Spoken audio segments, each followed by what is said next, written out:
오늘 부흥의 3일째인데 여전히 참여해 주신 여러분에게 감사를 드리고, 또 하나님께서 여러분의 형편을 알고 위로 주시는 은혜, 또 여러분의 기도하는 모든 기도의 제목들이 하나님 앞에 상달이 되어지고 응답되어지는 은혜의 밤이 되기를 주님의 이름으로 축원합니다. 우리 앞뒤 좌우에 있는 분들 다시 한번 인사를 나누겠습니다. 주님의 이름으로 사랑하고 축복합니다.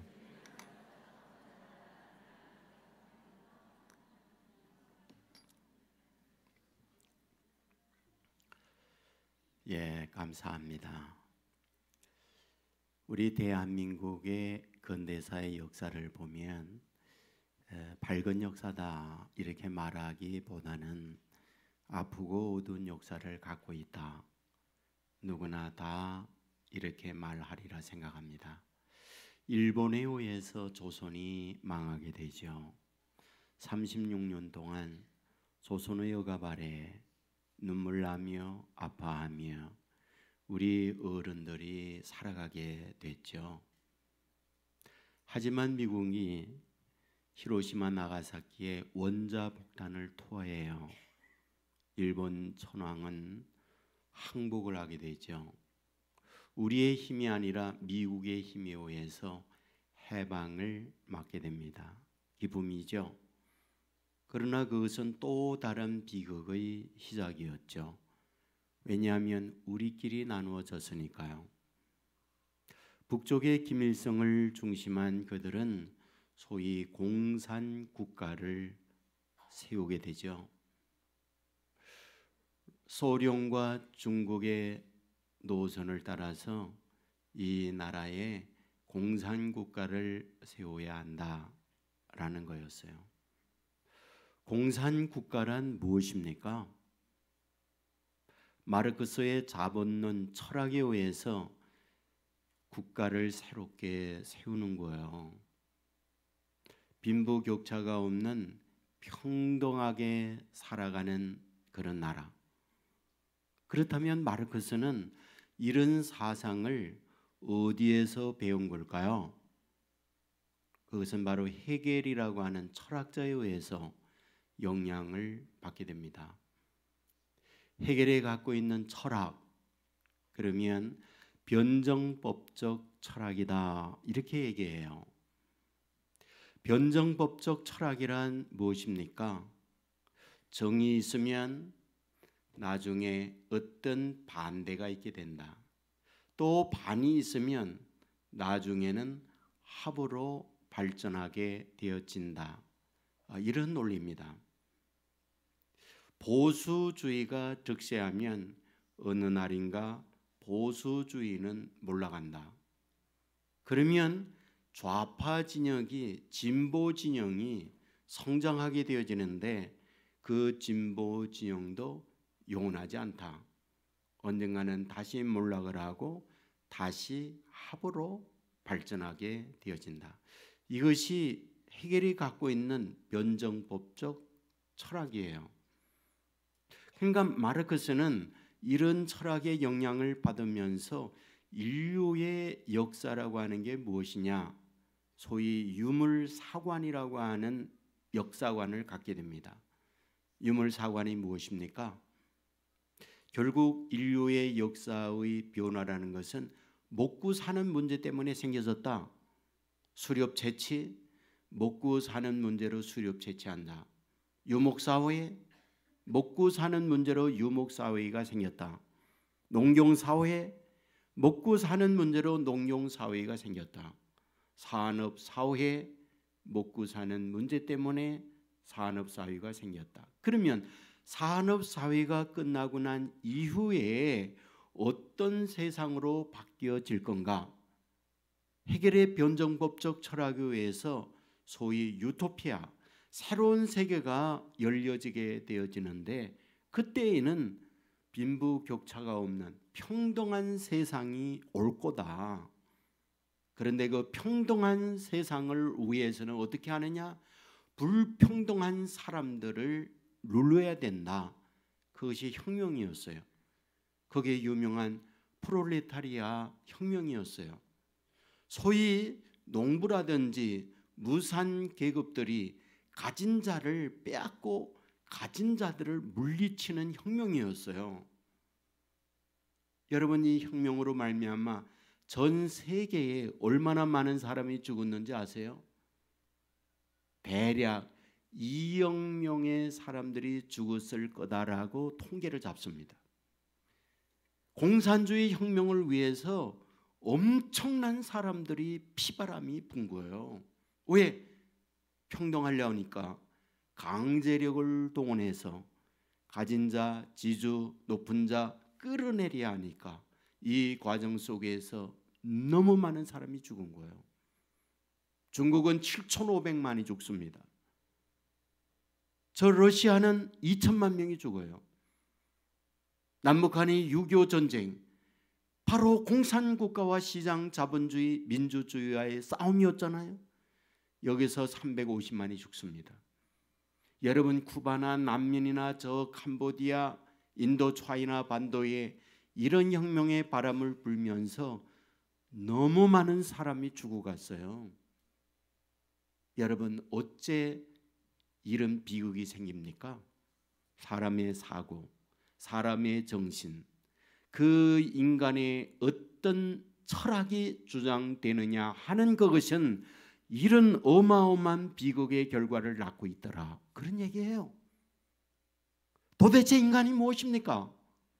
인간이 뭐기에 이 인간이 이렇게 악마가 되어집니까? 바로 그 인간이 어떤 존재냐라고 하는 것을 오늘 본문에서 이 부분을 얘기해요. 다시 본문 여러분들과 함께 읽기를 원합니다. 같이 읽겠습니다. 여호와 하나님이 땅의 흙으로 사람을 지으시고 생기를 그 코에 불어넣으시니 사람이 생명이 되니라. 아멘. 여기에 하나님이 흙으로 사람을 빚으셨어요. 사람이 무엇이냐? 흙이다. 사람이 무엇이냐? 흙이다. 이렇게 성경은 말해요. 제가 어릴 때에 재미있는 유머가 있었어요. 하나님께서 이렇게 사람을 빚어가지고 불에다가 굽는데 너무 구워가지고 까맣게 태어난 게 흙입니다. 그 다음에는 이제 하나님이 또 흙으로 빚어가지고 구웠는데 너무 빨리 꺼내가지고 하얀 백인이 됐다. 근데 나중에 세 번째 빚어가지고 알맞게 구운 것이 우리 황인종이다. 그게 재미있는 유머가 있었어요. 근데 사실 하나님이 흙으로 사람을 지었다라고 하는 걸 과학적으로 증명한 예들이 굉장히 많아요. KBS에서 이 부분, EBS에서 이 부분, 사람의 원소와 흙의 원소를 비교해서 방영한 게 있었어요.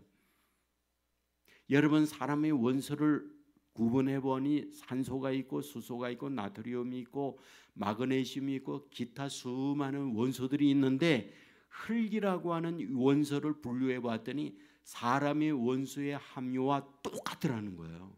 어쩌면 그렇게 동일한지, 사람이 흙이 맑구나 라고 EBS에서 방송을 한 거예요.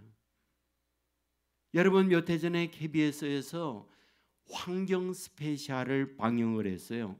제목은 제3의 피부 집 흙으로 부활하다, 이런 제목이었어요. 사람의 제1피부는 우리의 이 피부입니다. 제2피부는 우리가 입고 있는 옷이에요. 제3의 피부가 우리가 살고 있는 집이 제3의 피부다라고 했어요. 그런데 우리가 살고 있는 제3의 피부를 살펴보았더니 뭐다? 소위 근대화가 되고 과학이라고 하는 발전을 통해서 화학 제품으로다가 피부를 덧입히고 있더라는 거예요. 세멘트로 집을 짓고 있죠. 바닥재, 벽재, 천정재, 어느 것 할 것 없이 화학 제품이 들어가지 않은 것이 없더라는 거예요. 그런 화학 제품에 옷을 입고 그 안에 살고 있는 인간, 어떤 결과가 나왔느냐? 아토피, 천식, 수없이 많은 질병이 그 안에 생겨지고 있더라는 거예요. 도대체 이유가 무엇인가? 흙인데 흙에 트러블이 되어지는 화학 제품을 쓰고 있기 때문에 이 흙인 피부가 거기에 적응을 하지 못해서 망가지고 있더라. 이것이 그 스페셜의 내용이에요. 참 의미가 있지 않나요? 여러분, 소위 친환경적인 뭡니까? 흙이에요. 흙. 예? 황토집이니 황토 침대니 황토 장판이니 황토 화장품도 있나요? 난 화장품 몰라서. 예. 전부 다 흙으로 가요. 왜? 사람이 흙이니까. 흙과 가까이 있어야 되어지더라라는 거예요. 그러므로 성경이 하나님께서 흙으로 사람을 지었다, 이것은 과학으로 증명하고 있는 내용들이에요. 그런데 여러분, 흙이라고 하는 요소, 이 원소는 어떤 존재입니까? 사실 그 히브리어의 원어를 보면 먼지라는 뜻을 갖고 있어요. 먼지라는 뜻이 무엇입니까? 하잘것없고 초라하다, 별 볼 일 없는 존재, 이게 흙이다 라고 말하고 있다는 거예요. 여러분, 이 부분에 대하여 인간을 표현할 때에 하잘것없는 존재로 표현하고 있는 말씀들을 많이 보잖아요. 고린도후서 4장 7절 말씀 우리 같이 한번 읽어보겠습니다. 우리가 이 보배를 질그릇에 가졌으니 이는 심히 그 능력은 하나님께 있고 우리에게 있지 아니함을 알게 하려 함이라. 우리가 누구냐? 질그릇이다. 질그릇이 무엇입니까? 깨지기 쉬웠고 하잘것없는 존재, 이것이 우리의 인간이다. 또 다른 말씀을 봅니다. 고린도후서 5장 1절, 고린도후서 5장 1절 같이 읽습니다. 만일에 땅에 있는 우리의 장막집이 무너지면 하나님께서 지으신 집 그 손으로 지은 것이 아니요 하늘에 있는 영원한 집이 우리에게 있는 줄 아느니라. 아멘. 여기에 이렇게 말해요. 우리가 누구냐? 육신의 장막집이 우리다, 이렇게 말해요. 여기서 말하는 육신의 장막집, 그럴 때에 콘크리로 견고하게 붉은 벽돌로 든든하게 지은 그런 집이 아니라 장막집, 텐트, 임시로 잠깐 머무는 그런 것을 의미해요. 누가? 우리의 인생의 집이 그러하다. 하잘 것 없다. 시편 90편 5절 6절에도 똑같이 말합니다. 우리 같이 시편 90편 5절 6절을 봅니다. 주께서 그들을 홍수처럼 썰어가시나이다. 그들은 잠깐 자는 것 같으며 아침에 돋는 불 같으니이다. 푸른 아침에 꽃이 피어 자라다가 저녁에는 시들어 마르나이다. 우리 인생이 무엇이냐? 아침에 돋는 불과 같다. 그리고 저녁에 뱀바되어 시들어 버리는 존재다. 흙으로 되어진 인생이 이렇게 대단한 존재가 아니다. 이것을 말씀하고 있다는 거예요. 야고보서 4장 14절에도 이건 말씀을 해요. 야고보서 4장 14절 같이 읽습니다. 내일 일을 너희가 알지 못하는도다. 너희의 생명이 무엇이냐? 너희는 잠깐 보이다가 없어지는 안개니라. 안개 인생이다. 잠깐 보이다가 없어지는 안개다. 무엇입니까? 사람은 흙이다. 하잘것없다. 존귀한 존재가 아니다라고 말씀을 해요. 사실 싸구려가 흙이에요. 천지에 흩어져 있는 게 흙이에요. 그런데 이 쓸모없는 흙에 어떻게 합니까? 하나님이 코에 생기를 불어넣으시니 생명이 된지라. 숨쉬고 사람이 되어졌다. 생명이 들어왔다. 이걸 말해요. 흙인데 하나님께서 코에 생기를 불어넣으시니 숨을 쉬게 됐어요. 생명이 되어졌어요. 그때 존귀한 자가 되어졌다라는 것이 성경의 가르침이에요. 흙인데 하잘것없는데 하나님의 생기를 불어넣었을 때 우리가 숨쉬기 시작했어요. 그때 비로소 소중한 자가 되어졌다. 이것이 사람이라는 거예요. 그런데 흙은 어떤 존재입니까? 흙이요. 여러분, 성경은 이 흙에서 모든 것이 생산되어지는 걸 말해요. 창세기 1장 12절 말씀, 창세기 1장 12절 말씀 같이 읽습니다.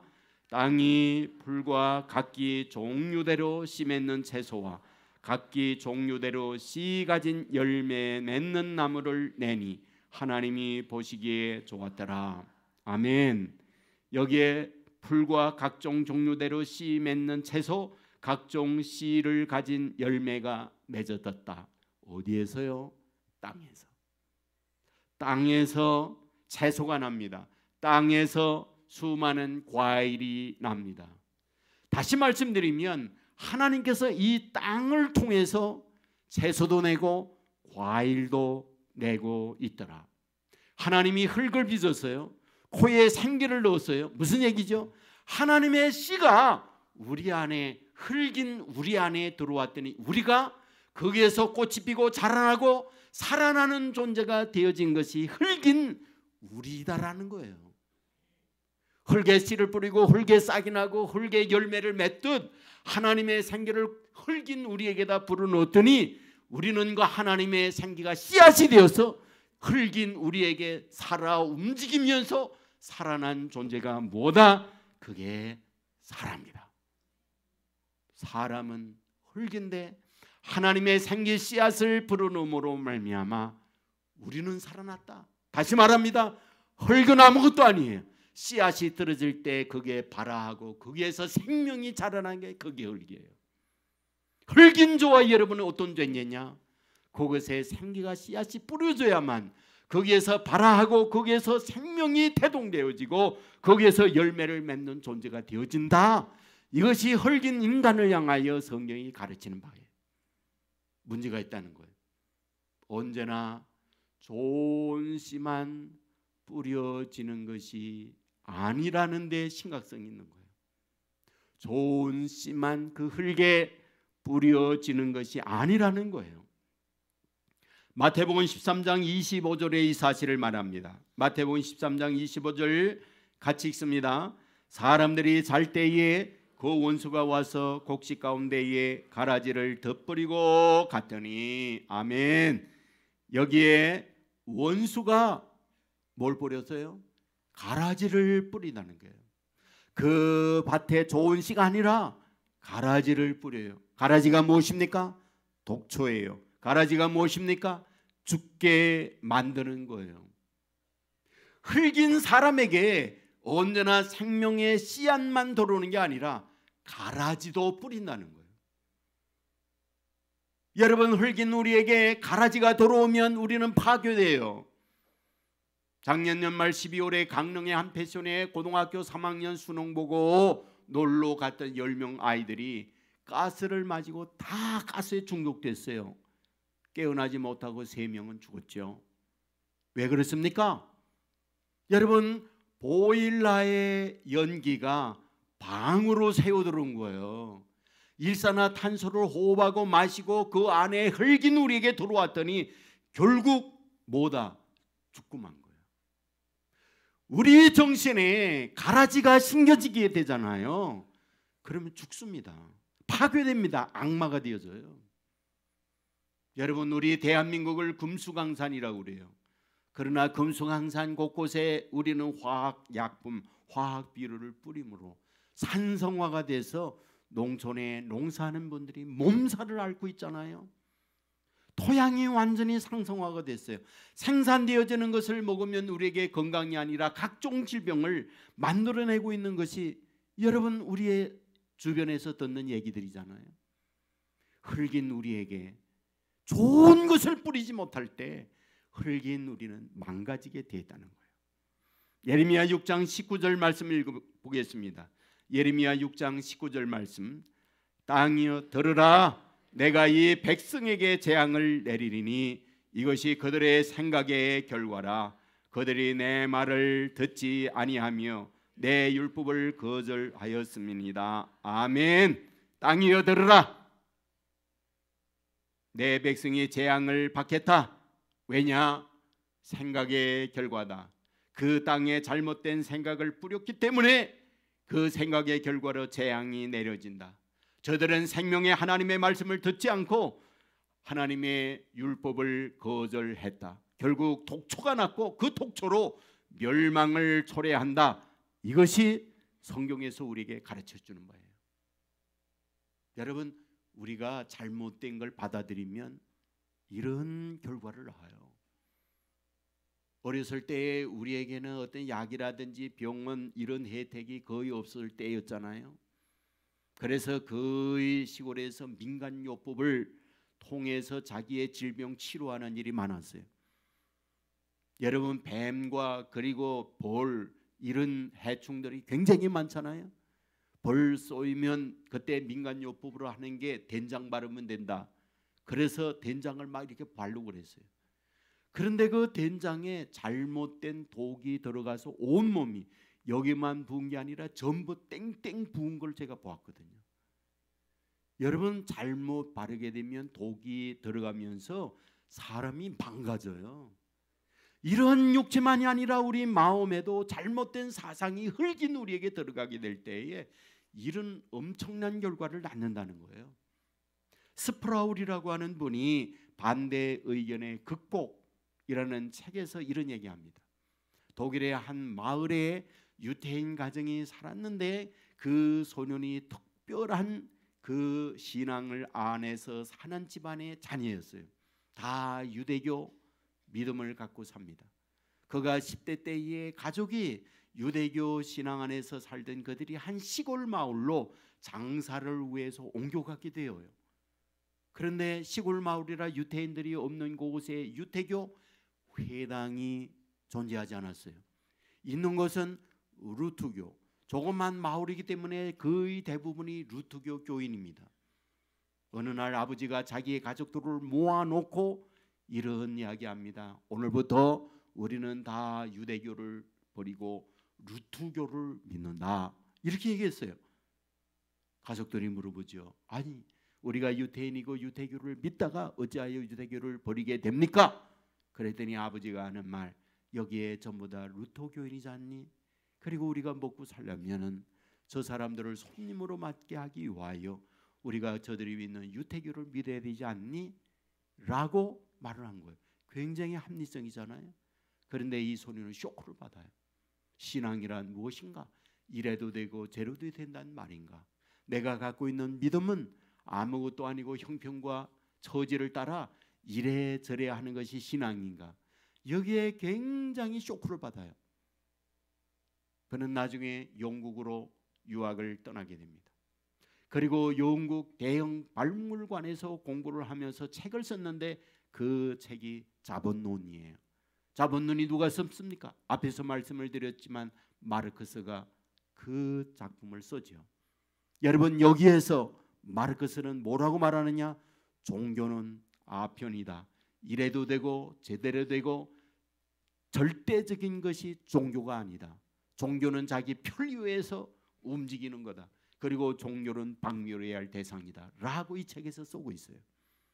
여러분, 그때에 자기 안에 삽입되어 있던, 자기 안에 들어왔던 그 실망적 사상이 그의 인생을 이와 같이 만들었고 거기에 악마가 함께함으로 말미암아 인류의 가장 비극적 고통이 공산주의 이론이에요.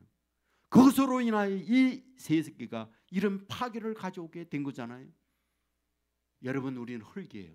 그것에 무엇을 뿌리느냐 하는 거죠. 그 뿌리는데 하나님께서 제일 먼저 뿌리던 게 뭐예요? 생기를 뿌렸어요. 그게 생명이었어요. 그것이 최초의 인간이 살아나는 출발이었던 거예요. 그러니까 하나님께서 흙에 하나님의 씨앗을 뿌렸는데 그것이 아담이었고 그게 하나였어요. 그게 인간이었어요. 그런데 타락과 함께 이후에 잘못된 것이 뿌려지기 시작하면서 인간의 흙인 존재가 파괴되고 있다는 거예요.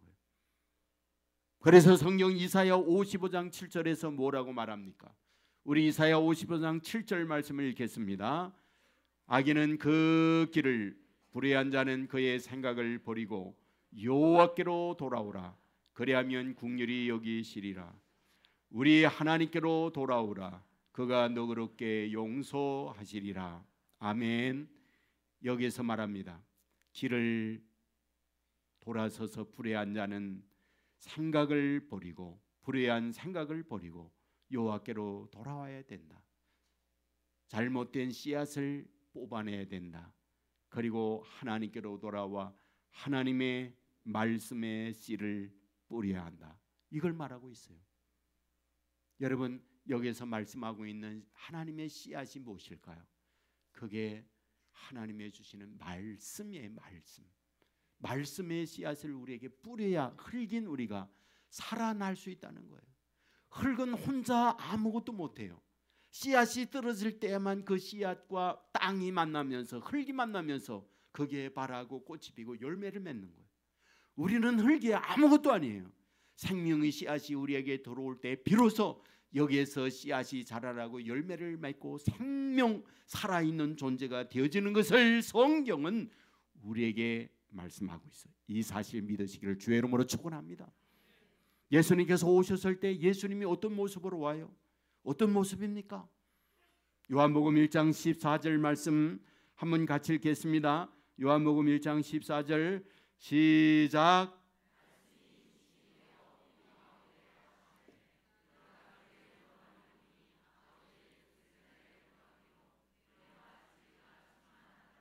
아멘. 예수님께서 이 세상에 올 때에 말씀이 육신이 되어 오셨다라고 가르쳐줘요. 예수님은 말씀이었어요. 근데 그 말씀이 육신을 입고 세상에 오신 분이 독생자 예수 그리스도예요. 왜 예수님은 이 땅에 오실 때에 말씀으로 오셨을까? 말씀으로 오신 이유가 무엇일까? 성경은 말씀은 생명이라고 그래요. 말씀은 살아있다고 그래요. 그 살아있는 것을 흙에다가 심음으로 말미암아 흙이 살아나기 위한 하나님의 의도적 방법으로 하나님이 말씀의 씨앗으로 세상에 온다는 걸 말씀하고 있어요. 여러분이 히브리서 4장 12절 말씀을 같이 읽겠습니다. 히브리서 4장 12절 하나님의 말씀은 살아있고 활력이 있어 좌우의 날선 어떤 것보다도 예리하여 혼과 영과 및 관절과 골수를 찔러 쪼개기까지 하며 또 마음의 생각과 뜻을 판단하나니 아멘. 하나님의 말씀은 살아있다. 하나님의 말씀은 활력이 있다. 활력의 말씀은 능력이 있다. 그래서 그 말씀이 우리에게 쏟아지고 떨어지게 될 때에 우리의 흙이 살아난다. 능력 있는 존재가 되어진다. 이것이 말씀이에요. 여러분, 마태복음 4장 4절 잘 아는 말씀이죠. 같이 읽겠습니다. 예수께서 말씀하여 이르시되 기록되었으되 사람의 떡으로만 살 것이 아니요 하나님의 입으로부터 나오는 모든 말씀으로 살 것이라 하였느니라 하시니 아멘. 사람은 육의 양식으로만 사는 게 아니에요. 흙인 우리는 하나님의 말씀을 받아야 살아되는 것을 가르쳐줘요. 여러분, 첫날 말씀할 때에 저는 예수님이 떡집인 베들레헴에 태어난 것을 말씀했어요. 여러분, 그리고 태어났을 때 아기 예수님을 구유에 누웠다고 말씀했어요. 구유가 뭐라고요? 가축들의 밥그릇이라고 그랬어요. 왜 하필 예수님께서 태어나서 떡집인 그 동네에 그리고 가축들이 먹는 밥그릇에 예수님이 태어나는 이유가 뭘까요? 예수님은 먹이로 오셨어요. 생명의 떡으로 오셨어요. 말씀으로 오셨어요. 바로 그것을 우리에게 뿌려서 우리를 살게 하려고 예수님께서 이와 같이 생명의 씨앗으로 오셨다라는 거죠. 여러분, 그 주님이 우리 안에 뿌려지게 될 때 흙인 우리가 소생함을 입는 거예요.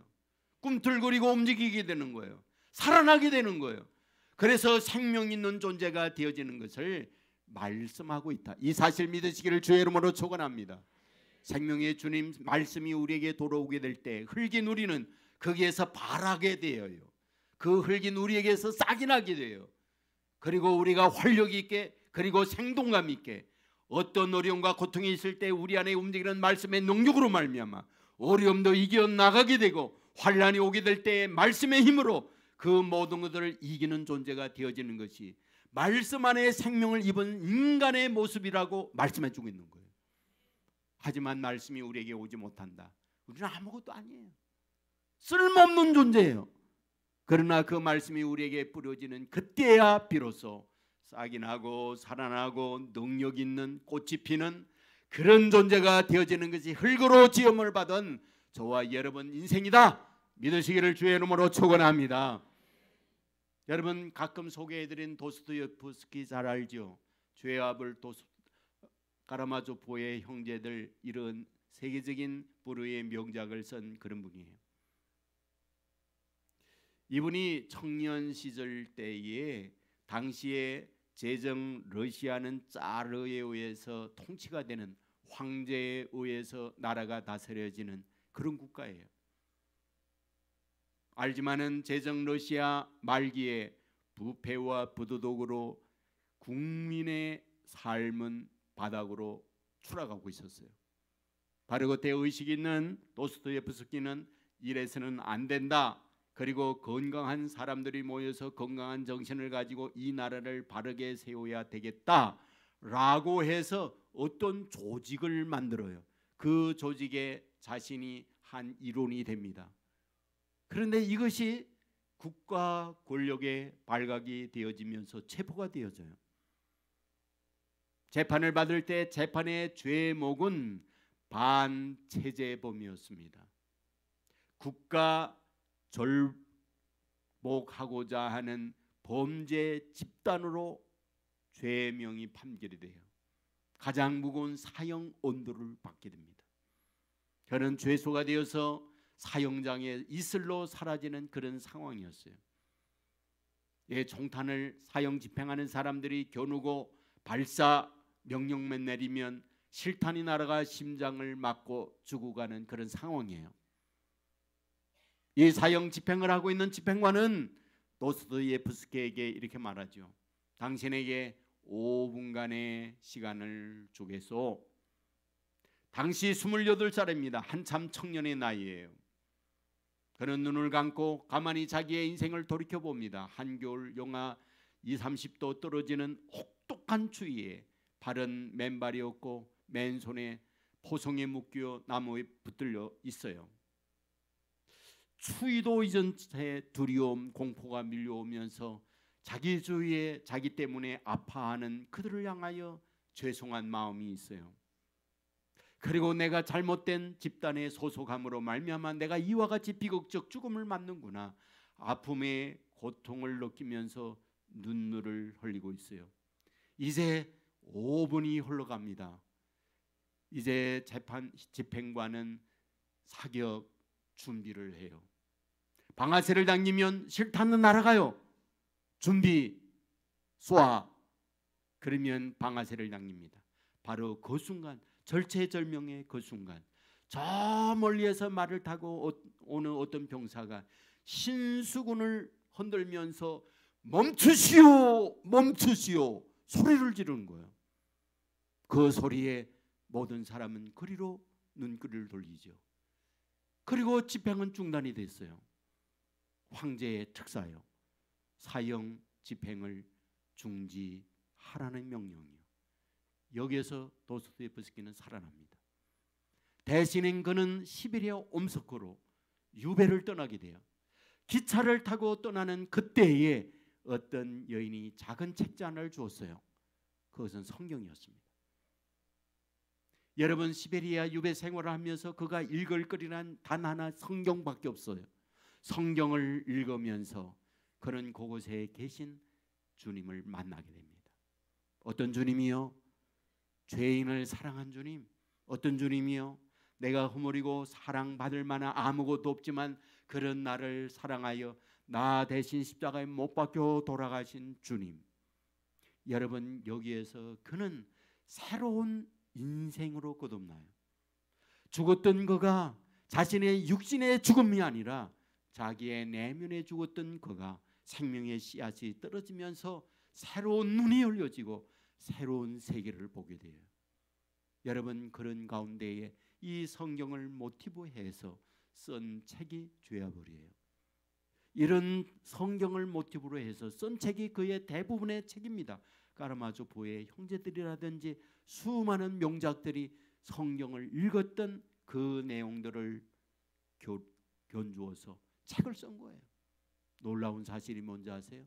그가 마지막 눈을 감을 때까지 그 여인이 준 성경을 버리지 아니하고 품고 마지막 그 성경을 안고 세상을 떠났다는 거예요.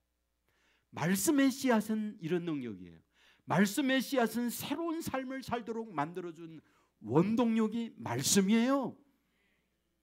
여러분 하나님의 백성된 저와 여러분에게 말씀의 씨앗이 떨어질 때에 흙인 저와 여러분은 새롭게 거듭나요. 새롭게 꽃이 피어요. 원동력 있는 사람이 되어져요. 이게 말씀의 능력, 흙인 우리에게 뿌려질 때 나타나는 기적이라고 하는 거 믿으시기를 주의 이름으로 축원합니다. 뭉치라는 제목의 책이 있어요. 임용남 목사님이 쓴 거예요. 이분이 누구냐? 경기도 양평 양동면 쌍항리에서 태어났어요. 태어나서 보니 아버지는 옛날 오래 시골 파출소의 경찰관이었어요. 그런데 경찰관으로 치안을 담당하는 일만 하면 좋은데 아버지가 좋아하는 게 도박이에요. 박봉을 타서 그걸 가지고 가는 것이 도박하는 곳에 가서 돈을 씁니다. 여러분 도박하는 분들이 따라오는 거죠. 술이에요. 그러니까 술과 도박 안에 늘 이렇게 삽니다. 돈이 없죠. 가난하죠. 당시에 공무원은 박봉으로 시달리고 있을 때 먹고 사는 문제가 어렵죠. 정말 너무 가난한 가운데에 이 임용남이라는 어린아이는 자라요. 그런데 아버지는 어떻습니까? 돈을 마련하기 위하여 차를 가지고 강원도 산골짜기에 들어가서 남해 산에서 커다란 나무들을 베다가 제재소에 그걸 팔아요. 남의 걸 훔치는 거죠. 여러분 한두 번 하는 게 아니라 반복적으로 그 일을 하다 보니 꼬리가 길면 밟히잖아요. 붙들렸어요. 결국은 벌금을 내고 경찰 공무원에서 옷을 벗게 됩니다. 이것은 더 큰 가정의 아픔이었어요. 날마다 폭행과 날마다 가정에 평안 날이 없는 여전히 술과 도박을 끊지 못하는 아버지의 그런 삶에 너무나 눈물 나는 어린 시절을 보냅니다. 당시 10살이 되어진 어느 날이었어요. 힘들고 어린애 아버지가 무당이 가서 점을 봤는데 이 무당이 하는 말, 당신 아들과 당신 사이는 닭과 지네와의 관계요, 이렇게 말했다는 거예요. 당신과 당신 아들은 닭과 지네와의 관계요. 닭과 지네와의 관계가 뭡니까? 닭이 지네를 먹든지 지네가 닭을 물어서 도구로 닭을 죽이든지 이런 관계라는 거예요. 그러니까 당신이 지네인 당신 아들을 죽이지 않으면 당신이 죽소. 이 말을 하나님보다 더 믿고 와가지고 그 아이를 진짜로 목을 눌렀어요. 여러분 아이가 파랗게 질리고 죽어가는 그 순간 어머니가 보고 밀쳐내서 그 아이가 살아나요. 그리고 집에서 살 수가 없어 이 아이는 가출을 하게 됩니다. 혼자 아무것도 없는 가운데 불황한 시절을 서울역에서 얻어먹으며 그러다가 수원역까지 가요. 그래서 수원역에서 쓰레기를 주우며 사람들이 깎아버린 음식 찌꺼기, 과일 찌꺼기 이런 걸 먹는데 그것만 가지고 되지 않잖아요. 그런 어려운 가운데 지내고 있는데 불황아 이런 사람 일제 소탕 작전을 하는 때가 있었대요. 거기에 걸렸어요. 그래서 불황아 시설이 있는 저 성감도라고 하는 안면도 대부도 근처에 있는 섬으로 글로 수용이 됐어요. 거기에서 갔더니 그런 사람들만 모으다 보니까 엄청난 험한 사람들이 모여서 폭력과 그리고 중노동에 시달리는데 이분의 책에 의하면 지옥이 그런 지옥이 없더라는 겁니다. 맨날 피멍들고 맨날 멍들고 끌려나가서 중노동에 하고 사는 게 아니었다는 거예요. 그래서 여기서 도망을 가야 하는데 도망가는 길이 어디 있습니까? 수용을 해서 가야 되네. 섬이니까 수용할 수도 없고. 그런데 거기서 수년 동안 지내면서 어찌 하면서 거기에서 도망 나왔어요. 여러분, 도망 나오니 갈 데 있습니까? 여러분, 갈 데가 없으니까 여전히 또다시 도둑질을 시작하다가 잡혔어요. 잡혀가지고 결국은 재판받고 감옥에 갇히게 됩니다. 여러분, 감옥에서 수용 생활을 하고 있을 그때 누군가가 성경을 갖다 주었어요.